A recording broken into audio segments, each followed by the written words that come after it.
The Netherlands Enterprise Agency RVO supports market development and economic opportunities in low and middle income countries.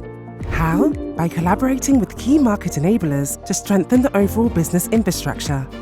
Under C Clean Cooking, we apply this entrepreneurial ecosystem approach to the clean cooking sector. This approach unites governments, private sector companies, investors, business incubators, financiers, research institutions, and various experts to tackle bottlenecks in the sector. But what does this mean in practice? Our approach focuses on 3 areas. Firstly, business development support.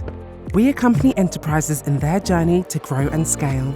Secondly, access to finance. We connect entrepreneurs with appropriate funding sources while building their financial literacy and readiness to investment. Thirdly, policies and regulations. We work with governments, sector organizations, and testing facilities to support policies and standards. Our approach is impact-driven, flexible, and tailored to local conditions. While C Clean Cooking centers around market growth for clean, affordable cooking solutions, this holistic entrepreneurial ecosystem approach can be applied across various sectors and diverse geographic contexts. Want to learn more about RVO and strengthening ecosystems? Visit english.rvo.nl/C-CC.